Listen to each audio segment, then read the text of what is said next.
Bonsoir, je suis Robert de Renaissance News. Ce soir, nous vous présentons un rapport approfondi sur la situation actuelle des droits de l'homme au Burundi, mise en lumière par les récentes conclusions d'Amnesty International. Notre couverture explorera les défis complexes auxquels le pays est confronté et la réponse de la communauté internationale. Doyavur, la répression continue sous le président Ndayishimiye. 4 ans après le début de l'administration du président Evariste Ndayishimiye, Amnesty International rapporte que les défenseurs des droits de l'homme, les militants, les journalistes et les membres de l'opposition politique continuent de faire face à de sévères restrictions de leur liberté. Le dernier briefing de l'organisation, intitulé Burundi, rhétorique versus réalité, la répression de la société civile se poursuit sous le gouvernement du président Ndayishimiye, dresse un tableau sombre de l'état des droits de l'homme dans le pays. Tigere Chaguta, directeur régional d'Amnesty International pour l'Afrique de l'Est et l'Afrique australe, a déclaré « La vague de répression en cours a anéanti les espoirs d'un changement significatif dans l'approche du gouvernement envers la société civile et d'une ouverture d'espace pour la discussion des questions urgentes de droits de l'homme dans le pays. Il y a des défis persistants pour la société civile. Malgré les espoirs initiaux de réforme suite à la transition du gouvernement de l'ancien président Pierre Nkurunziza, la société civile, autrefois dynamique du Burundi, reste sous une pression importante. Les recherches d'Amnesty International, basées sur 30 entretiens à distance et un examen approfondi de documents, révèlent un schéma d'intimidation, de harcèlement, d'arrestations arbitraires, de détentions et de poursuites injustes à l'encontre de ceux qui remettent en question le discours du gouvernement sur les droits de l'homme.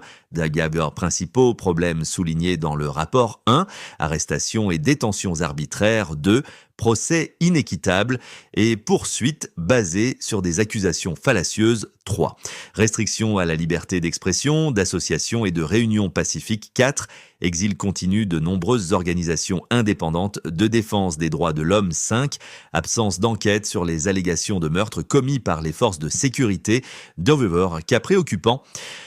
Le rapport cite plusieurs cas spécifiques qui illustrent la répression en cours. Tony Germain Nankina, un avocat arrêté en octobre 2020, apparemment en raison de son travail antérieur en matière de droits de l'homme.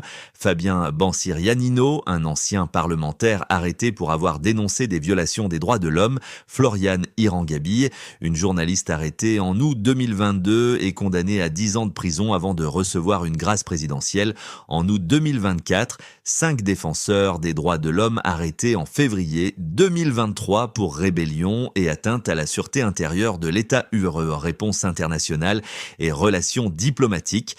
Le briefing note que le gouvernement du président Ndayishimiye a fait des efforts pour rétablir les relations diplomatiques avec des partenaires internationaux clés, en particulier l'Union européenne et ses États membres. En février 2022, l'Union européenne et le gouvernement du Burundi ont annoncé des engagements pour améliorer les droits de l'homme, la bonne gouvernance et l'état de droit. Cependant, les conclusions d'Amnesty International suggèrent que ces engagements ne se sont pas traduits par des changements significatifs sur le terrain. Doit haber discrimination et violence envers les groupes vulnérables. Le rapport met également en lumière des tendances préoccupantes en matière de discrimination et de violence envers des groupes spécifiques. Droit des LGBTI. Le président Ndayishimiye a tenu des propos discriminatoires et homophobes, allant jusqu'à appeler à la violence contre les personnes LGBTI. En février 2023, 24 personnes ont été arrêtées lors d'un atelier sur l'inclusion économique à Gitega, certaines étant par la suite condamnées pour des charges liées à l'homosexualité et à l'incitation à la débauche. Le droit des femmes. La violence contre les femmes reste un problème persistant avec de faibles taux de signalement et de poursuite. Le Comité des droits de l'homme des Nations Unies a exprimé son inquiétude quant au risque de stigmatisation et de représailles auxquelles sont confrontées les victimes, ainsi qu'au nombre insuffisant de mesures de protection et de services de soutien disponibles. Dior réfugiés et rapatriés. Plus de 25 000 réfugiés et demandeurs d'asile burundais sont rentrés dans le pays en 2023 portant le nombre total de rapatriements depuis 2017 à plus de 233 000. Cependant, Amnesty International rapporte que les rapatriés font face à l'intimidation, à l'extorsion et à la détention arbitraire. Le Comité des droits de l'homme des Nations Unies a appelé le gouvernement à assurer l'intégration sûre et digne des rapatriés et à enquêter sur les violations commises à leur encontre.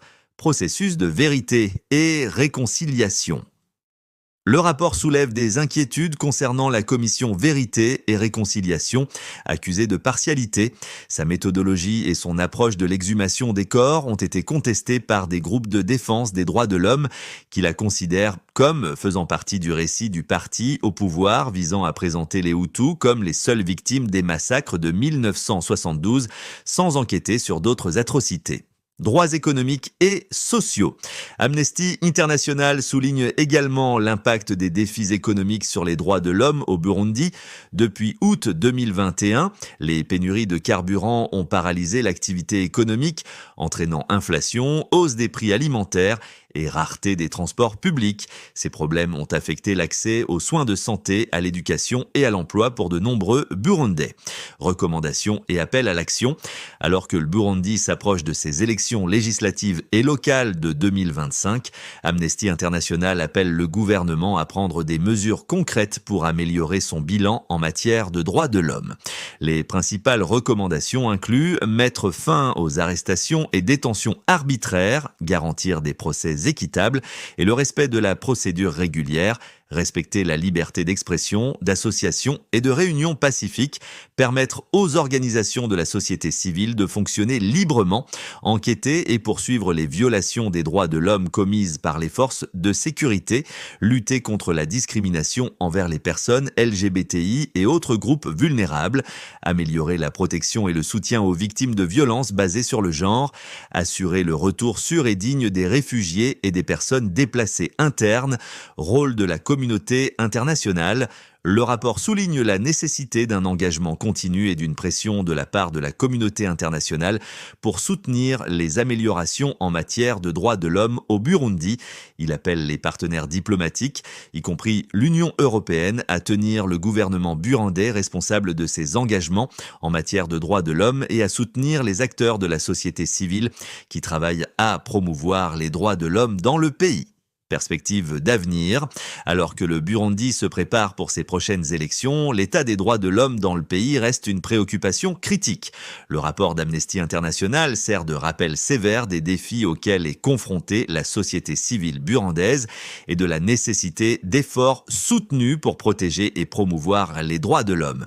Les mois à venir seront cruciaux pour déterminer si le gouvernement du président Ndayishimiye prendra des mesures significatives pour résoudre ces problèmes et créer un environnement propice à des élections libres et équitables. La réponse de la communauté internationale et le suivi continu de la situation joueront un rôle vital dans la formation du paysage des droits de l'homme au Burundi. Implication régionale. La situation au Burundi a des implications plus larges pour la stabilité dans la région des Grands Lacs. Les tensions avec le Rwanda voisin concernant le soutien présumé à des groupes armés, ainsi que la situation continue des réfugiés, soulignent la nature interconnectée des questions de sécurité et de droits de l'homme dans la région. Voix de la société civile. Malgré les défis, la société civile burundaise continue de plaider pour les droits de l'homme et les réformes démocratiques. Nous avons parlé avec Jean-Claude Nkurunziza, un militant burundais des droits de l'homme actuellement en exil. Le rapport d'Amnesty International confirme ce que nous vivons et rapportons depuis des années. L'espace pour la société civile au Burundi continue de se rétrécir et beaucoup d'entre nous sont forcés de travailler depuis l'extérieur du pays. Cependant, nous restons engagés dans notre cause et espérons qu'une attention internationale accrue conduira à des changements positifs au Burundi. Réponse du gouvernement. Nous avons contacté le gouvernement burundais pour obtenir un commentaire sur le rapport d'Amnesty International. Bien que nous n'ayons pas reçu de réponse officielle, des responsables gouvernementaux ont précédemment déclaré qu'ils étaient engagés à améliorer les droits de l'homme et que certaines critiques ne reflétaient pas avec précision les progrès réalisés ces dernières années. Réactions internationales. Le Conseil des droits de l'homme des Nations Unies a exprimé son inquiétude concernant la situation au Burundi. Dans une déclaration, le Conseil Conseil a appelé le gouvernement burundais à prendre des mesures concrètes pour améliorer la situation des droits de l'homme, assurer la responsabilité des violations et créer un environnement propice à des élections libres et équitables en 2025. L'Union européenne, qui s'est engagée dans un dialogue avec le Burundi sur les questions de droits de l'homme, a déclaré qu'elle continuerait à suivre de près la situation et ajusterait son engagement en fonction d'améliorations concrètes dans le paysage des droits de l'homme. Contexte économique. Il est important de noter que les défis en matière de droits de l'homme au Burundi s'inscrivent dans un contexte de difficultés économiques importantes.